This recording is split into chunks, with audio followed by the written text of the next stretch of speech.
പ്രതിരോധ മേഖലയിൽ ആശങ്ക. ഇന്ത്യക്ക് ഭീഷണിയായി ചൈന. സ്റ്റെൽത്ത് ഫൈറ്റർ ജെറ്റ് വിമാനശേഷിയിൽ ഇന്ത്യക്ക് ഭീഷണിയായിരിക്കുകയാണ് ചൈന. റഡാറിൽ എളുപ്പം കണ്ടെത്താൻ കഴിയാത്ത യുദ്ധവിമാനമാണ് സ്റ്റെൽത്ത് ഫൈറ്റർ ജെറ്റ്. US പ്രതിരോധ പ്രസിദ്ധീകരണമായ ദി വാർ സോണിൽ പറയുന്നത് പ്രകാരം ചൈനയ്ക്ക് ഇതിനകം തന്നെ ഏകദേശം 500 മൈറ്റി ഡ്രാഗൺ സ്റ്റെൽത്ത് യുദ്ധവിമാനങ്ങളാണ് ഉള്ളത്. ചൈനയുടെ ഏറ്റവും നൂതനമായ യുദ്ധവിമാനമാണിത്. ശത്രു രാജ്യങ്ങളെ നേരിടാൻ ചൈനയുടെ യുദ്ധവിമാനങ്ങൾ സജ്ജമാണെന്നാണ് ഇത് സൂചിപ്പിക്കുന്നത്. മാത്രമല്ല, ലോകത്തിലെ ഏറ്റവും സങ്കീർണമായ വിമാനങ്ങളിലൊന്നായ സ്റ്റെൽത്ത് ഫൈറ്റർ ജെറ്റിനെ നിർമ്മാണം ചൈന വളരെ വേഗത്തിൽ വർദ്ധിപ്പിക്കുകയാണെന്നും മനസ്സിലാക്കാം.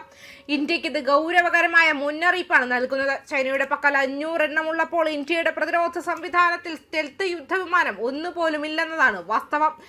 ഇന്ത്യയുടെ അതിർത്തിയിൽ നിന്നും വളരെ അകലെയല്ലാതെ ടിബറ്റിൽ ഇത്തരം 20 യുദ്ധവിമാനങ്ങൾ ചൈന വിന്യസിച്ചിരിക്കുകയാണെന്നും റിപ്പോർട്ടുണ്ട്. റഡാറിന്റെ കണ്ണുവെട്ടിച്ച് കനത്ത പ്രതിരോധമുള്ള വ്യോമാതിർത്തികളിൽ പോലും കടക്കാൻ ശേഷിയുള്ള യുദ്ധവിമാനങ്ങളാണിവ.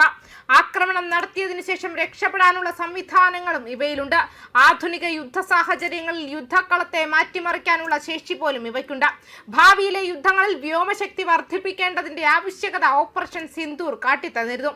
ഇന്ത്യ വികസിപ്പിച്ചുകൊണ്ടിരിക്കുന്ന അഡ്വാൻസ്ഡ് മീഡിയം കോമ്പാക്ട് എയർക്രാഫ്റ്റ് നിലവിൽ നിർമ്മാണ വികസന ഘട്ടത്തിലാണ്. ഇത് സൈന്യത്തിൽ പ്രവർത്തനക്ഷമമാകാൻ ഇനിയും ഏകദേശം 10 വർഷം വേണ്ടിവരും. ഇത് സൈന്യത്തിലെത്തുമ്പോഴേക്കും ചൈനയുടെ പക്കൽ 1000 സ്റ്റെൽത്ത് വിമാനങ്ങളായിരിക്കാം ഉണ്ടാവുക. പ്രാരംഭ പ്രവർത്തന വിന്യാസത്തിന് ഏകദേശം 1 ദശാബ്ദത്തിനുള്ളിൽ ഏകദേശം 500 J-20 സ്റ്റെൽത്ത് ഫൈറ്ററുകളെ വിന്യസിക്കാനുള്ള ചൈനയുടെ കഴിവ് പാശ്ചാത്യ പ്രതിരോധ ആസൂത്രകർ താരതമ്യപ്പെടുത്താവുന്ന വിലയിലും വേഗതയിലും ആവർത്തിക്കാൻ പാടുപെടുന്ന ഒരു വ്യാവസായിക മൊബിലൈസേഷൻ മോഡലിനെ പ്രതിഫലിപ്പിക്കുന്നു. ചെങ്ഡു എയർക്രാഫ്റ്റ് കോർപ്പറേഷൻ ഒന്നിലധികം സമാന്തര ഉൽപാദന ലൈനുകളിലേക്ക് വികസിപ്പിച്ചതാണ് റിപ്പോർട്ട്. നാവിക കയറ്റുമതി വിപണികൾക്കായി ചെറുതും വാഹക ശേഷിയുള്ളതുമായ J-35 സ്റ്റെൽത്ത് ഫൈറ്റർ ഒരേ സമയം വികസിപ്പിക്കുന്നതിനൊപ്പം ബീജിംഗിനെ പ്രതിവർഷം 100 മുതൽ 120 വരെ എയർ ഫ്രെയിമുകളുടെ ഉൽപാദനം നിലനിർത്താൻ അനുവദിക്കുന്ന ഒരു ഉൽപാദന നിലയാണിത്. കുറഞ്ഞത് 14 എയർ ബ്രിഗേഡുകളിലുടനീളമുള്ള സ്ഥിരീകരിച്ച യൂണിറ്റ് അസൈൻമെന്റുകൾ തെളിയിക്കുന്നത് J-20 പ്രകടന സ്ക്വാഡ്രനുകൾക്ക് അപ്പുറത്തേക്ക് യഥാർത്ഥ ഫ്രണ്ട് ലൈൻ സാച്ചുറേഷനിലേക്ക് നീങ്ങിയെന്നാണ്. ഇത് ഓരോ PLA തിയേറ്റർ കമാൻഡിലുള്ള ആകസ്മിക ആസൂത്രണത്തെ സാരമായി മാറ്റുന്ന ഒരു പക്വത പരിധിയാണ്. ഇരട്ട സീറ്റുള്ള J-20 വേരിയന്റിന്റെ ആമുഖം നെറ്റ്വർക്ക് ചെയ്ത വിശ്വസ്ത വിംഗർമാർ തൊഴിലാശയങ്ങളിലേക്കുള്ള ഒരു പരിണാമത്തെ സൂചിപ്പിക്കുന്നു. അതിൽ ഒരു പിൻ seat systems officer, sensor fusion, drone teaming, ദൃശ്യപരിധിക്കപ്പുറം ദീർഘദൂര PL-15 അല്ലെങ്കിൽ PL-17 മിസൈൽ ഇടപെടലുകൾ എന്നിവ കൈകാര്യം ചെയ്യുന്നു.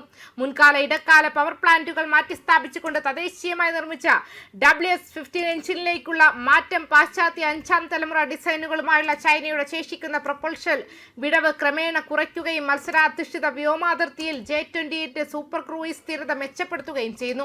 ഈ പ്രൊപ്പൽഷൻ പക്വത മുൻ വകഭേദങ്ങളെ പരിമിതപ്പെടുത്തിയിരുന്ന എൻഡ്യൂറൻസ് പെനാൽറ്റികളില്ലാതെ ടിബറ്റൻ പീഠഭൂമി അടിത്തറകൾ അനഞ്ഞുതിരിയാനും ഹിമാലയൻ തിയേറ്ററിലേക്ക് ആഴത്തിൽ സ്റ്റെത്ത് കവറേജ് പ്രൊജക്ട് ചെയ്യാനുമുള്ള J-20 കഴിവ് നേരിട്ട് വർദ്ധിപ്പിക്കുന്നു. സിക്കിം സെക്ടറിന് സമീപം സ്ഥിതി ചെയ്യുന്ന ഷിഗാറ്റിസ് പോലുള്ള ഉയർന്ന ഉയരത്തിലുള്ള ഇൻസ്റ്റാളേഷനുകളിലേക്ക് J-20 സ്ക്വാഡ്രനുകളുടെ മുന്നോട്ടുള്ള വിന്യസിക്കൽ ഒരേ സമയം ഒരു പ്രവർത്തന സംരക്ഷണമായും ഇന്ത്യയും മറ്റു സഖ്യ പങ്കാളികളെയും ലക്ഷ്യം വെച്ചുള്ള ബോധപൂർവമായ പ്രതിരോധ സൂചനയായും പ്രവർത്തിക്കുന്നു. 2030 ആകുമ്പോഴേക്കും 1000 J-20 എയർ ഫ്രെയിമുകൾ കവിയുന്ന റൂസിയുടെ പ്രവചനം സൂചിപ്പിക്കുന്നത് ഇൻഡോ പസഫിക് മേഖലയിലെ മറ്റ് രാജ്യങ്ങളെ അപേക്ഷിച്ച് ചൈനയ്ക്ക് 5ാം തലമുറ യുദ്ധവിമാനങ്ങൾ കൂടുതൽ പ്രവർത്തിപ്പിക്കാൻ കഴിയുമെന്നാണ്. ന്യൂസ് ഡെസ്ക് കർമ്മ ന്യൂസ്.